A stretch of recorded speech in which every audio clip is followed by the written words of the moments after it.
MTN 막강증권부 기자들이 꾸려가는 코너죠. 주주클럽. 오늘은 박승원 기자 스튜디오에 나와 있습니다. 안녕하세요. 안녕하세요. 네.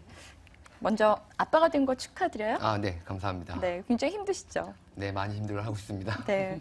굉장히 힘든 때인데 평소대로 네. 새벽같이 출근을 하더라고요. 아무래도 일이 있다 비결이 보니. 뭔가요? 비결은 정신력이죠. 그리고 아기를 제가 있는 것보다는 와이프 네. 혼자 보는 게 좀 더 네. 아기한테는 더 피신을 하는군요, 회사로. 그게 아니라 그냥 가정을 책임지고 있습니다. 네, 그렇습니다. 어깨가 무거워지죠, 사실. 네. 어저께 상장된 기업이죠, 캐스트코리아. 거기에 대해서 오늘 얘기 나눠보도록 하겠습니다. 박 기자, 그 캐스트코리아라는 기업 어떤 기업인지 좀 자세하게 설명해 주세요. 네, 말씀하신 대로 어제죠. 지난 27일 코스닥 시장에 상장한 캐스트코리아는 자동차 부품 제조업체입니다. 네. 지난 1998년 LG전자 주물사업부가 종업원 인수 방식으로 분사한 뒤 16년 만에 이뤄진 일인데요. 네. 캐스트코리아는 터보자처 부품인 터빈 하우징과 센터 하우징 등을 주력으로 생산하고 있습니다. 네.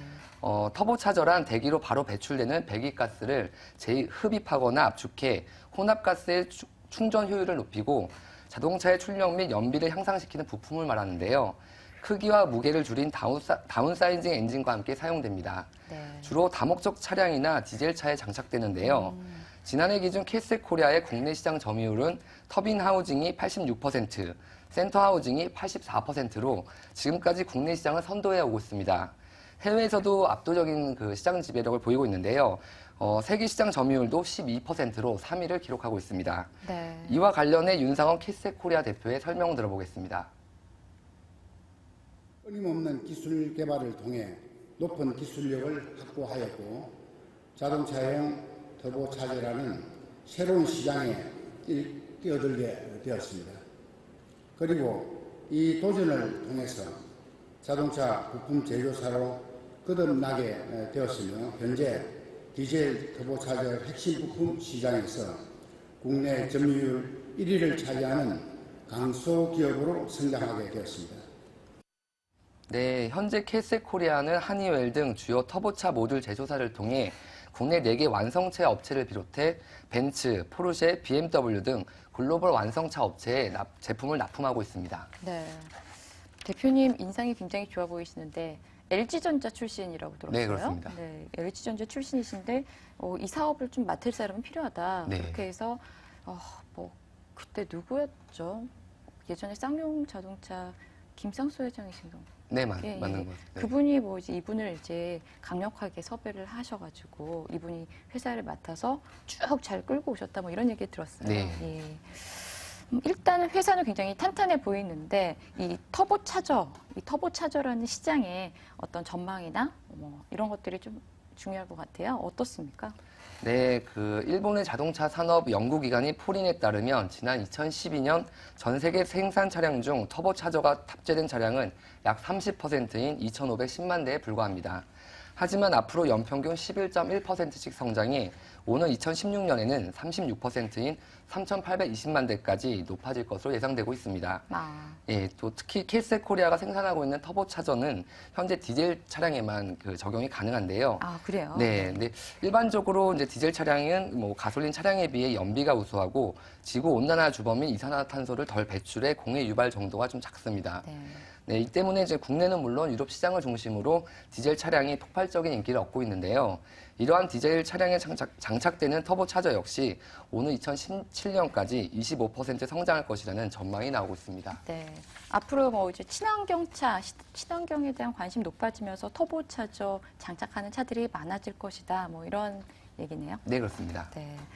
자동차 시장에서 사실 자동차 시장에 디젤만 있는 건 아니잖아요. 네. 네, 가솔린 시장. 저 같은 경우는 사실 디젤 차량 그렇게 선호하지 않거든요. 좀 네.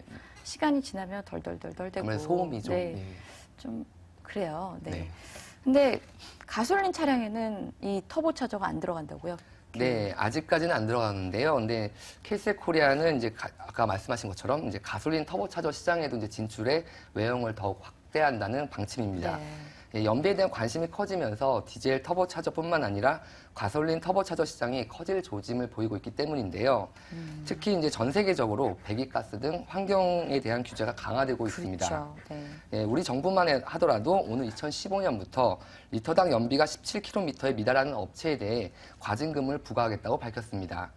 미국 정부도 자동차 업체별 평균 연비 기준을 리터당 15km 수준에서 오늘 2016년 23.1km까지 대폭 끌어올려 규제를 강화한다는 계획이고요. 네. 유럽연합 역시 지난해 6번째 개정된 유로6를 통해 현행보다 질소 산화물을 80% 감축하는 등 네. 배기가스 규제 기준을 높였습니다. 네. 예, 아무래도 좀 이런 걸 보다 보면은 이제 결국엔 우호적인 외부 환경 덕분에 가솔린 터보차저 시장이 90%의 고성장을 하는 등 블루오션으로 주목받고 있고 K스텍 코리아 역시 이 시장에 적극적으로 진출해 도약하는 기회를 잡겠다는 겁니다. 네. 올해 하반기부터 이제 가솔린 차량용 터보차저 하우징 공급이 시작될 예정이고 오늘 2015년부터는 본격적인 양산에 들어갈 계획입니다. 네. 근데 저는 오늘 처음 알았는데 정부가 네. 이 리터당 연비가 17km가 안 되는 차량에 대해서는 과징금을 매긴다고요? 네, 일단은 발표된 거는 이 정도 수준인데요. 근데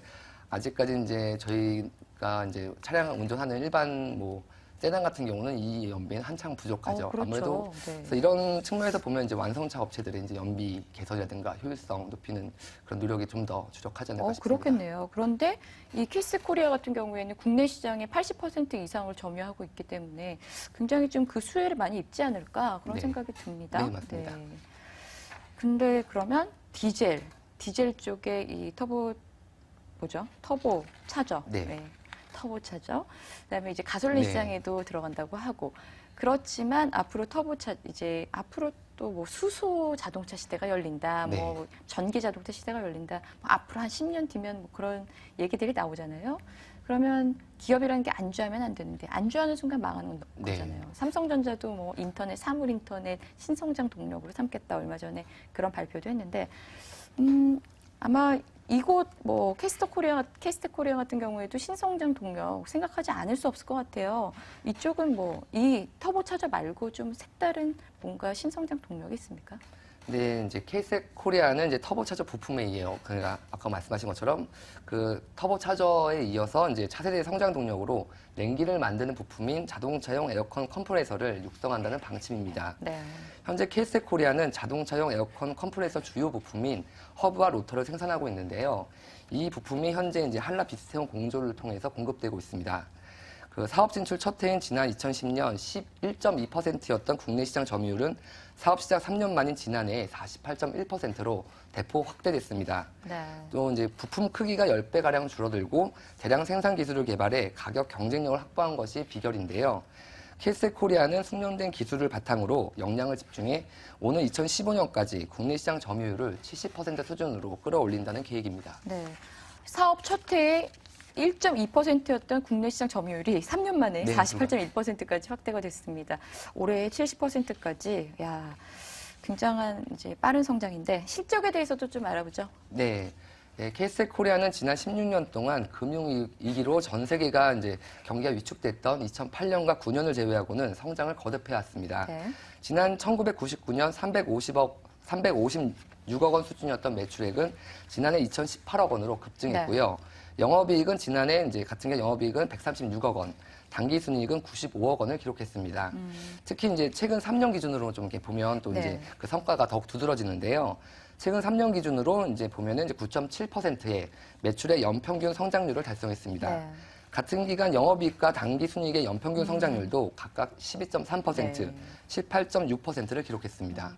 증권가에서는 K스텍 코리아에 대해서 좀 긍정적인 전망들 많이 내놓고 있는 것 같은데요. 실질적으로 좀 일각에서는 장기적인 어떤 성장성에 대한 의구심들이 보이고 있다고요. 네, 그렇습니다. 아까 앞서 해주신 것처럼 이제 좀 있으면은 이제 전기차나 네. 수소차 등 이제 친환경 차량들이 이제 등장하게 되는데요. 특히 이제 K스텍 코리아 같은 경우는 이제 친환경 차량이 등장하기 전까지는 이제 터보차저의 보급률이 올라가서 수혜를 볼 수밖에 없지만 그 이후로 이제 즉 이제 친환경 차량이 등장하게 되면은 그 성장성을 장담할 수 없게 되는 겁니다. 네. 이와 관련해서 한 증권사 자동차 부품 애널리스트의 설명 들어보겠습니다. 차가 결국은 친환경차로 바뀌어야 될 텐데 그게 속도가 저는 한 그래도 지금 우리가 디젤이나 가솔린차 타듯이 친환경차를 타는 시대가 오려면은 그래도 10년은 걸리지 않을까 그렇게 생각을 하고 있습니다. 그러니까 그 사이에는 터보차저가 이게 보급률이 올라갈 수는 있는 거죠. 지금 가지고 있는 아이템들로는 좀 아주 장기적으로 살아남을 수 있는 아이템들은 아니다. 그렇게. 네, 잘 들어봤습니다. 이 밖에도 투자할 때 유의할 점들이 뭐가 있을까요? 네, 아무래도 이제 터보차저의 매출 비중이 이제 높다는 게 부담인데요. 네. 지난해 연결 기준으로 이제 매출액의 51%나 차지하고 있습니다. 그렇군요. 또 여기에 이제 환율 변동 위험도 이제 노출돼 있는데요. 현재 캐스텍 코리아의 해외 수출 비중은 54%로 이 이제 해외 수출할 때 이제 다양한 화폐를 통해서 이제 결제가 진행되는데 이제 환율 변동으로 인해서 손실을 볼 가능성이 존재합니다. 또 이제 부채 비율도 다소 높은 편인데요. 지난 2012년 경우 173.6%로 업종 평균인 125.1%를 상회했습니다. 그리고 마지막으로 이제 윤상원 대표이사를 비롯해 이제 특수 관계인의 지분율을 좀 볼 수 있는데요. 지금 현재 윤 대표를 비롯해 이제 특수 관계인의 지분이 네. 23.58%로 낮습니다. 아, 그러네요. 네, 반면 임직원들이 보유하고 있는 지분은 14.24%인데요. 그러니까 이 때문에 이제 직원들이 이제 차익 실현을 할 경우 네. 이제 물량을 대거 매도할 경우 주식 가치가 희석될 수 있는 우려가 존재하고 네, 있습니다. 알겠습니다. 박 기자 오늘 수고 많으셨습니다. 고맙습니다. 네, 감사합니다. 기고만장 오늘 여기까지 준비했습니다. 내일은 요즘 시장에서 가장 따뜻한 뜨거운 이슈죠. 다음과 카카오의 합병 배경부터 또 그 뒷 얘기까지 머니투데이 더벨 한영주 기자와 함께 탈탈 털어드리도록 하겠습니다. 남은 오후 잘 보내시고요. 저는 내일 다시 뵙겠습니다. 고맙습니다.